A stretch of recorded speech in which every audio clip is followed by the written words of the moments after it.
What's up mga ka-recap? Kung gusto nyo ang mga ganitong content about time travel and sci-fi, huwag kalimutang mag-subscribe at i-like ang video na ito upang magganahan ako sa pag-upload ng mga bagong videos at sabay-sabay tayo mag-enjoy. Halika, simulan na natin! Nagsisimula ang kwento noong 1876 sa engranding pagbubukas ng Brooklyn Bridge. Naroon si Duke Leopold, nag-iisketsa ng tulay nang mapansin niya ang isang kakaibang lalaki na nagngangalang Stuart na gumagamit ng isang maliit na kamera. Dahil sa kanyang pag-usisa, sinundan ni Leopold si Stuart ngunit tumakbo ito palayo. Pagbalik sa kanyang tahanan, pinagalitan si Leopold ng kanyang tiyuhin. Sinabi ng tiyuhin na sa halip na mag-imbento at gumuhit ng kung ano-ano, dapat ay mag-focus siya sa pagpapakasal. Nakipagtalo si Leopold, sinasabing unti-unti nang nawawala ang panahon ng mga hari at ang bagong uri ng maharlika ay ang mga inventor at tagapagtayo. Hindi pumayag ang kanyang tiyuhin, sinampal pa siya at iginiit na kailangan niyang humanap ng mayamang mapapangasawa. Nang gabing yun sa isang handaan, nakipagsayaw si Leopold sa ilang babae kabilang si Miss Tree, ngunit muli siyang nakuha ang pansin sa isang tanawin. Palihiming gumagala si Stuart at kinukuhanan ng litrato ng sketchbook ni Leopold. Hinarap siya ni Leopold, ngunit tumakbo si Stuart. Hinabol siya ni Leopold palabas sa ulan at hanggang sa hindi pa tapos na tulay. Umakyat silang dalawa sa mapanganib na taas. Muntik nang madulas si Stuart, ngunit hinawakan siya ni Leopold. Nakiusap si Stuart na bitawan siya, sinasabing ayos lang ang lahat, ngunit pareho silang nahulog sa isang mahiwagang puting ulap. Nagbago ang eksena patungo sa makabagong New York. Si Kate, isang matalino at praktikal na babae, ay nasa isang test screening ng isang romantikong pelikula. Pinuna niya ang pelikula, sinasabing hindi kaaya-aya ang bidang babae na nauwi sa pagtatalo nila ng direktor. Nagtatrabaho si Kate sa market research. Kinoolekta niya ang opinyon ng mga karaniwang tao tungkol sa mga pelikula na madalas ikainis ng mga filmmaker. Habang pauwi, nalaman natin na dating kasintahan ni Kate si Stuart, ngulit naghiwalay sila dahil madalas itong nabubuhay sa sarili niyang mundo at hindi pinapansin ng realidad. Sa kanyang apartment, sira ang elevator kaya kailangan niyang umakyat. May narinig siyang ingay sa itaas at nadiskubre niya si Stuart sa kanyang tirahan. Sa kanyang pagkabigla, nakahandusay na walang malay si Leopold sa sofa ni Stuart. Galit na tinawagan ni Kate si Stuart, hinihiling na ibalik nito ang isang bagay na pag-aari niya. Binaliwala siya ni Stuart at tumingin sa isang lumang aklat ng pamilya tungkol sa maharlikang angkan. Doon niya natagpuan ng patunay. Si Leopold ang kanyang lolo sa tuhod sa ika-4 na henerasyon at ayon sa kasaysayan, siya ang nakaimbento ng elevator. Tumawag muli si Kate at ipinaliwanag ni Stuart na nakakita siya ng time portal. Dinala siya nito pabalik sa 1876 kung saan sinundan niya si Leopold sa New York. Hindi niya sinasadyang nadala si Leopold pabalik sa kasalukuyan. Hindi naniwala si Kate, inisip na isa na namang itong pantasya ni Stuart. Sinabi ni Stuart na ang kawalan ng paniniwalang ito ang eksaktong dahilan kung bakit nabigo ang kanilang relasyon. Kinabukasang umaga, nagising si Leopold sa mga kakaiba at malalakas na ingay sa paligid. Nagulat siya at mariing tinanong kung nasaan siya. Sinubukan siyang pakalmahin ni Stuart at ipinaliwanag ang katotohanan. Wala na si Leopold sa kanyang panahon, nasa makabagong New York na siya. Napakalakas ng kanilang pagtatalo kaya narinig sila ni Kate mula sa ibaba at umakyat upang tignan. Ngunit mabilis siyang itinulak palabas ni Stuart, ayaw niyang masangkot siya. Binalawaan ni Stuart na huwag maggagala sa lungsod dahil mapanganib ito. Ipinaliwanag niya na muling magbubukas ang time portal sa Lunes at doon niya ibabalik si Leopold. Habang nag-uusap, nakailanan ni Stuart na ilabas ang kanyang aso na iwanan si Leopold upang basahin ang kanyang mga tala at mga natutuklasan sa time portal. Ngulit may masamang nangyari. Nang subukan ni Stuart na gumamit ng elevator, nag-malfunction ito. Nahulog siya sa elevator shaft at dinala agad sa ospital. Samantala, natagpuan ni Kate ang aso na mag-isa sa pasilyo. Dahil wala si Stuart, hiniling niya na ilabas ni Leopold ang aso para maglakad-lakad. Sa labas, namangha si Leopold sa lahat ng kanyang nakita, ang matataas na gusali, abilan ng mga kalsada at mga kakaibang imbensyon. Namangha siya sa isang malaking television screen kung saan inireport ng balita ang mga problema ng lungsod tungkol sa mga elevators. Sa trabaho, nakipag-meet si Kate sa kanyang assistant na si Darcy na nagbigay sa kanya ng schedule. Nagulat siya nang makita na bumalik na si JJ at agad niyang napagtanto na maaaring ikonsidera siya para sa malaking promosyon bilang Senior Vice President. Samantala, patuloy na nag-e-explore si Leopold at nagtungo sa Brooklyn Bridge. Namangha siya nang makitang ganap na itong tapos at matatag pa ring nakatayo sa kasalukuyan. Pagbalik niya sa apartment, nakita niya ang mga paramedic na isinasakay si Stuart sa ambulansya. Bago dalhin, nakiusap si Stuart na manatili lamang si Leopold sa loob ng apartment at kaluunan tumawag mula sa ospital para ulitin ang babala. Huwag siyang lalabas. Maya-maya, dumating ang kapatid ni Kate na si Charlie. Nang makarinig ng ingay sa itaas, umakyot siya at nakilala si Leopold. Inakali niya si Charlie na siya lamang ay isang method actor, isang aktor na laging nananatiling character, at namangha siya sa dedikasyon niya. Sa trabaho, sinabi ni Kate na Darcy na sigurado siyang seryosong pinag-iisipan ni JJ ang kanyang promosyon. Inimbitahan pa nga siya ni JJ sa hapunan kinabukasang gabi na nagbigay sa kanya ng pag-asa. Bigla namang siyang nakatanggap ng balita na nasa ospital si Stuart. Nang dalhin niya si Stuart, desperadong ipinaliwanag nito na kailangang makabalik si Leopold sa kanyang sariling panahon sa Lunes. Kung hindi, magbabago ang kasaysayan at maaaring mawala si Stuart mismo bilang isang inapo ni Leopold. Tumanggi si Kate na maliwala sa ganoong baliw na kwento, kaya ibinigay ni Stuart ang kanyang kamera at nakiusap na ipa-develop ni Kate ang mga litrato bilang patunay. Pagbalik ni Kate sa bahay, muli siyang nakarinig ng ingay sa itaas. Sa pagkakataong ito, inimbitahan ni Charlie si Leopold para sa hapunan. Sa hapagdasal, ipinaliwanag ni Leopold ang mga teorya ni Stuart. Sinabi niyang pinag-aralan ni Stuart ang mga temporal portals o lagusan sa panahon na maaari lamang tawirin sa pamamagitan ng pagtalon mula sa napakataas na lugar dahil kailangan ng sapat na bilis para makalusot. Nang gabing iyon, na sinasadyang napaandar ni Leopold ang smoke alarm habang nagluluto. Umakyat si Kate upang tignan at sa kanilang pag-uusap, may napansin siya sa paraan kung paanong magsalita si Leopold. Inisip niyang perpekto siya para sa isang advertising role. Dinala siya ni Kate sa isang audition at ikinagulat ng lahat, napakahusay niya. Ang kanyang asal, alindog at paraan ng pagsalita ay nakapahamanga sa buong silid. Tuwang-tuwa si Kate nang makitang humanga din si JJ. Pagkatapos, sumubok si Kate na sumakay ng taxi, ngunit si Leopold bilang isang makanuma ay iginiit na mas mainam ang karwaheng hinihila ng kabayo. Bigla may magnanakaw na umagaw sa handbag ni Kate at tumakbo. Hinabol niya ito ngunit hindi niya maabot. Biglang lumitaw si Leopold na nakasakay sa kabayo, binuhat siya ni Kate at magsama-sama nilang hinabol ang magnanakaw. Nahuli nila at nabawi si Kate ang handbag. Sumakay sila muli sa karwahe pauwi. Si Kate, na namamangha pa rin halo, ay nagtanong kung siya ga ba ay tunay na duke at nagsimulang maramdaman na baka totoo ang sinasabi niya. Kinabukasang gabi, nakipag-meet si JJ kay Kate para sa hapunan. Napansin niya ang presensya ni Leopold at tinanong pa kung may romantiko silang relasyon. Nagyabang si JJ sa kanyang kayamanan, ipinakita niya kay Kate ang mga larawan ng kanyang marangyang bahay at iminungkahing bumisita siya doon. Samantala, dinala ni Charlie si Leopold sa isang bar para ipakilala sa kanyang mga kaibigan. Kabilang dito si Patrice, ang babaeng lihim na hangarin ni Charlie. Ngunit ikinadismaya ni Charlie na mabiglat si Patrice sa makalumang asal at makikinang pag-uhugali ni Leopold. Nang kuhunin ni Leopold ang numero ng telepono ni Patrice, nakaramdam ng pagtataksil si Charlie.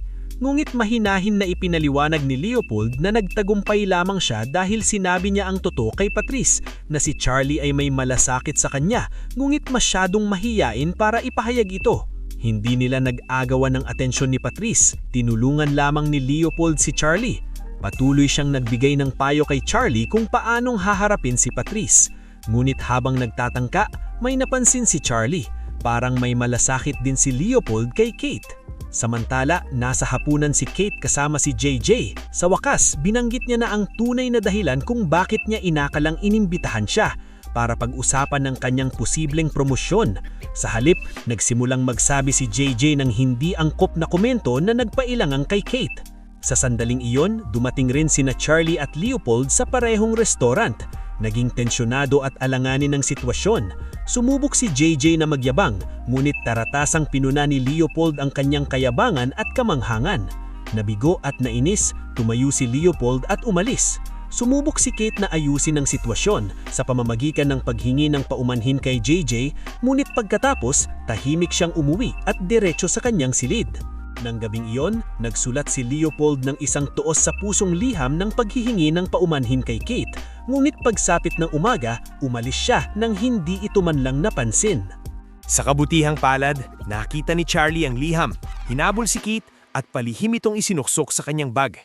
Kalaunan, sa isang pulong sa trabaho, natagpuan ni Kate ang sulat. Isa itong magiliw na paghingi ng tawad mula kay Leopold at isang paanyaya rin para sa hapunan sa rooftop ng gabing iyon. Habang binabasa niya ito, luhanggot ang kanyang damdamin para kay Leopold. Sa trabaho, naging maayos ang pulong ni Kate. Nagustuhan ng lahat ang naging performance ni Leopold sa commercial audition at pagkatapos ay muli siyang humingi ng paumanhin kay JJ para sa naging alanganing hapunan. Binaliwala ito ni JJ at sinabing ayos lang ang lahat. Samantala, nasa ospital pa rin si Stuart. Nakipagkita sa kanya ang isang psychologist at sa paniniwalang delusional at mapanganib siya sa kanyang sarili, niresetahan siya ng gamot. Si Charlie, na pinalakas ang loob ni Leopold, ay nagpa siyang subukan muli ang kanyang kapalaran kay Patrice. Una, binilhan niya ito ng mga bulaklak, ngunit hindi ito nagustuhan ni Leopold. Sa kanyang paggabay, pumili si Charlie ng mas makabuluhan at mas pinag-isipang regalo. Kalaunan, tinulungan pa siya ni Leopold sa mga salitang gagamitin upang anyayahan si Patrice sa hapunan. Lubos ang pasasalamat ni Charlie at umalis na para sa kanyang mahalagang date. Nang gabing iyon, tinanggap ni Kate ang paanyaya ni Leopold at nakipagkita sa kanya sa rooftop. Naghanda siya ng isang romantikong hapunan. Inamin ni Kate na hindi siya kailanman naging magaling sa pakikipagrelasyon, ngunit mahina ang sumagot si Leopold na marahil ay hindi pa lamang niya nakikilala ang tamang tao. Ipinaliwanag niya na kung hindi niya hinabol si Stuart noong 1876, mapipilitan siyang pumili ng isang babaeng hindi niya mahal noong gabing iyon. Sa halip, dinala siya ng tadhana kay Kate. Naantig sa kanyang mga salita, sumayaw si Kate kasama niya sa ilalim ng mga bituin at nagbahagi sila ng kanilang unang halik. Kinabukasang umaga, nag-usap sina Leopold at Charlie tungkol sa naging takbo ng kanilang mga date. Si Charlie, bilang isang kapatid na mapagmatsyag, ay tinanong kung sino talaga si Leopold at binalaan siyang huwag saktan si Kate. Simple lamang ang sagot ni Leopold, siya ang lalaking nagmamahal sa kanya. Sa araw na iyon, sinurpresa ni Leopold si Kate sa pamamagitan ng paghahanda ng almusal. Naantig si Kate sa kanyang pagsisikap at lambing. Magkasama nilang ginugol ang buong araw sa paglibot sa lungsod. Dinala pa siya ni Leopold sa dating bahay ng kanyang tiyuhin, kung saan ipinakita niya ang isang lihim na kaha na minsang pinaglagyan ng kanyang pinakamamahaling ari-arian.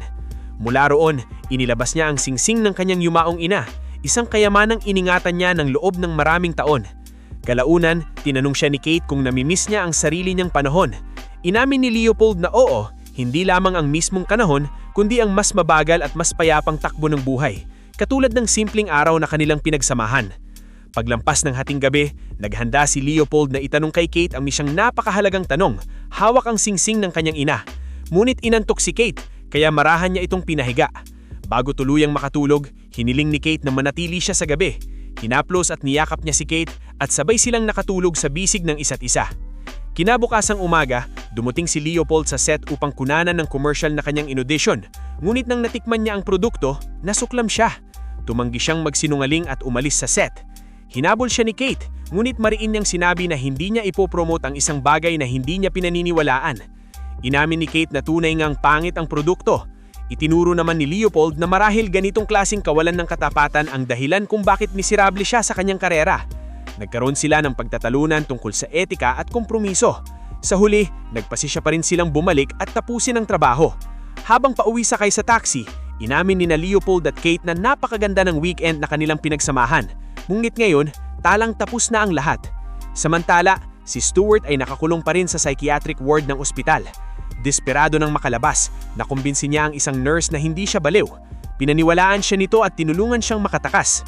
Pagkalaya, nagmadali si Stuart balik sa kanyang apartment at agad nalaman ng lahat mula noong siya'y maaksidente. Ipinaliwanag niya kay Leopold na nauubos na ang oras. Kailangan nang bumalik ni Leopold sa kanyang sariling panahon. Magkasama silang nagtungo sa Brooklyn Bridge. Sa daan, binalaan ni Stuart ni Leopold na kapag bumalik siya, babagsak siya sa parehong araw ng kanyang pag-alis. Ibig sabihin ay kailangan niyang ulitin ang ilang mga pangyayari. Ngunit sa pagkakataong ito, nakiusap siya na huwag na siyang sundan. Sa kasalukuyan, tinawag si Kate sa opisina ni JJ. Inalok siya ng promosyon bilang Senior Vice President na matagal niya ng pinagpaguran. Lubos ang kanyang pasasalamat at nagpasalamat siya kay JJ. Ngunit matapos yon, Leopold agad ang pumasok sa kanyang isipan.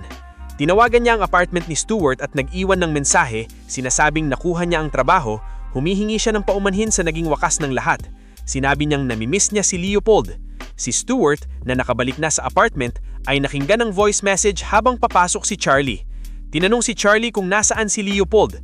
Simple lamang ang sagot ni Stuart, umuwi na siya. Habang naglilibot ang tingin ni Charlie, napansin niya ang mga larawan ni Stuart at nagulat nang makitang patunay na totoo si Leopold. Pagkatapos, may nakita siyang isang nakakagulat na detalye sa isa sa mga larawan, isang bagay na tuluyang nagbago ng lahat. Noong 1876, nakabalik na si Leopold sa kanyang panahon. Habang naghahanda para sa malaking handaan, nasawa na siyang maghintay na ang tadhana ang piliin para sa kanya. Kaya direktahan niyang tinanong ang kanyang tiyuhin kung sino ang pinakamayamang babae sa pagtitipon. Ang sagot ng kanyang tiyuhin, Miss Tree. Sa kasabay nito sa kasalukuyan, dumadalaw si Kate sa corporate party kung saan iaanansyo ang kanyang promosyon. Nagkataon na ang handaan ay ginaganap sa mismong bahay na dating pag-aari ng tiyuhin ni Leopold. Nagmadaling pumunta roon sina Stuart at Charlie at hanggang sa huli ay natagpuan si Kate. Ibinigay nila sa kanya ang mga larawan habang tinatawag siya para umakyat sa entabla para sa kanyang talumpati. Habang ipinagmamalaki ni JJ siya sa harap ng lahat, tahimik lamang sinabi ni Stuart kay Kate na marahil ang tunay niyang layunin ay hindi maging ang lalaking para sa kanya, kundi tulungan siyang makilala ang tamang tao. Dinagdag ni Charlie na kung talagang niya nais makasama si Leopold, kailangan niyang tumalon sa Brooklyn Bridge sa loob ng susunod na 23 minutes bago tuluyang magsara ang portal. Umakyat si Kate sa entabla, hawak ang mga larawan. Habang pumapalakpak ang lahat, may napansin siyang isang imposibleng bagay. Sa likuran ng isa sa mga lumang larawan, naroon siya mismo. Suot ang eksaktong damit na suot niya ang gabing yon. Sa pag-unawa sa katotohanan, isinantabi niya ang inihandang talumpate at nagsalita mula sa kanyang puso. Nagbahagi siya ng isang tuos-puso at emosyonal na mensahe. Tapos, bumaba siya sa entabla, inihiwan ng kanyang promosyon. Nagmadali siyang sumakay sa taxi kasama sina Stuart at Charlie, pilit inuunawaan kung paano siya maaring naroon na sa larawan. Naabutan sila ng malaking trapiko kaya napilitan silang tumakbo sa natitirang distansya. Sa parehong momento noong 1876, naghahanda ang tiyuhin ni Leopold na ihahayag ang kasal ng kanyang pamangkin.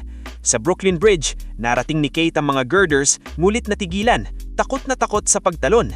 Hinikayat siya ni Stuart, sinasabing kung tunay niyang mahal si Leopold, kailangan niyang sumugal sa laban. Tinipon niya lahat ng lakas ng loob, tumapak sa girder, naglakad pasulong at tuluyang tumalon sa hamog sa ibaba.